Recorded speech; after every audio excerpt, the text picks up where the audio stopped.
સ્વાગત છે સમાચાર સાથે હું છું નેહા।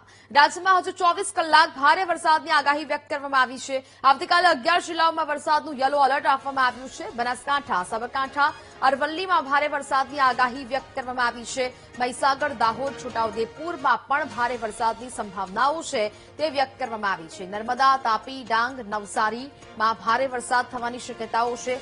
વલસાડ અને દાદરા નગર હવેલીમાં પણ ભારે વરસાદ થઈ શકે છે। ઉત્તર અને દક્ષિણ ગુજરાતના વિસ્તારોમાં પણ વરસાદી સંભાવનાઓ છે તે વ્યક્ત કરવામાં આવી છે।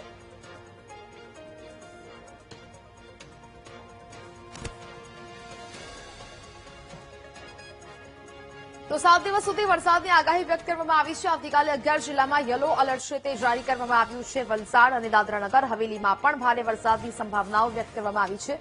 ઉત્તર અને દક્ષિણ ગુજરાતમાં પણ વરસાદ થઈ શકે છે।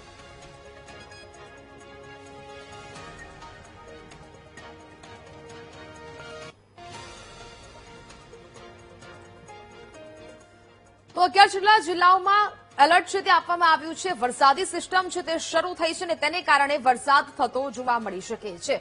ખાસ કરીને જે વરસાદી સંભાવનાઓ છે તે વ્યક્ત કરવામાં આવી છે અને તેને જ લઈને હવે અલગ અલગ એવા જિલ્લાઓ છે કે જ્યાં ગુજરાતમાં વરસાદી વાતાવરણ છે તે સર્જી શકે છે।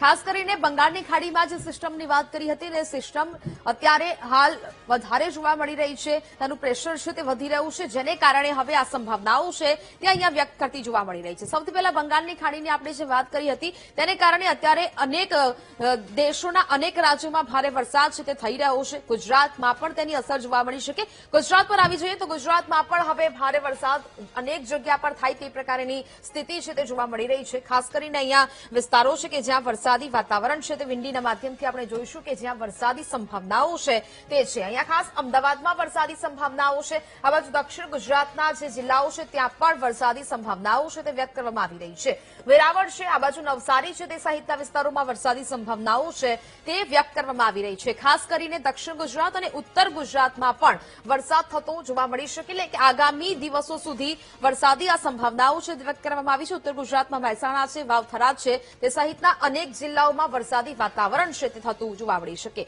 ગાંધીનગર, વિરમગામ સહિતના વિસ્તારોમાં વરસાદ થવાની સંભાવનાઓ વ્યક્ત કરવામાં આવી છે। આ બાજુ વડોદરામાં પણ મધ્યમ વરસાદી સંભાવનાઓ વ્યક્ત કરવામાં આવી છે। આ બાજુ નવસારી, વલસાડ, વાપી સહિત વરસાદની આગાહી છે તે વ્યક્ત કરવામાં આવી રહી છે। જે પ્રકારે બંગાળની ખાડીમાં સિસ્ટમ સર્જાઈ છે, આ સિસ્ટમની જે આપણે વાત કરી રહ્યા હતા, આ સિસ્ટમ જે અત્યારે હાલ તેનું જોર છે તે વધી રહ્યું છે, ધીરે ધીરે તે નબળી પડશે અને ત્યારબાદ લો પ્રેશર છે તે સર્જાશે અને ત્યારબાદ ગુજરાત પર તેની અસર છે તે ખાસ કરીને જોવા મળવાની છે અને ગુજરાત પર તેની અસર અનેક વિસ્તારોમાં વરસાદ લાવી શકે છે। આ ટ્રફ છે તે પણ સર્જાયું છે। દક્ષિણ ગુજરાતના જે ભાગો છે તે જોવા મળી રહ્યા છે। આ ટ્રફને કારણે દક્ષિણ ગુજરાતમાં વરસાદી વાતાવરણ છે તે જોવા મળી શકે। એટલે કે આ જે પ્રકારની સિસ્ટમ બંગાળની ખાડીમાંથી ધીરે ધીરે આગળ વધી રહી છે તેને કારણે ગુજરાત પર તેની અસર જોવા મળી શકે। ઠંડા પવનો પણ ફૂંકાય તે પ્રકારની આગાહી અને સ્થિતિ છે તે જોવા મળી શકે। હવે વાત કરીએ જિલ્લા વાઇઝ કે વરસાદી વાતાવરણ યલો એલર્ટ ક્યાં આપવામાં આવ્યું છે, ક્યાં સામાન્ય વરસાદની સ્થિતિ રહેશે। તો સૌથી પહેલા તો આ 11 જિલ્લાઓ છે કે જ્યાં યલો એલર્ટ આપવામાં આવ્યું છે। કચ્છમાં વરસાદની જરૂર છે, ત્યાં પણ વરસાદી સંભાવનાઓ છે તે વ્યક્ત કરવામાં આવી છે।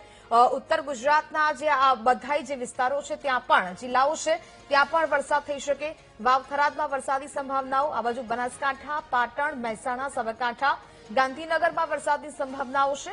અરવલ્લી, મહીસાગર, પંચમહાલ, આ બાજુ દાહોદ, છોટાઉદેપુર, નર્મદા, તાપી, દક્ષિણ ગુજરાતમાં નવસારી, ડાંગ, વલસાડ, દમણ, દાદરાનગર હવેલીમાં આજના દિવસે આ વરસાદ જોવા મળી શકે છે।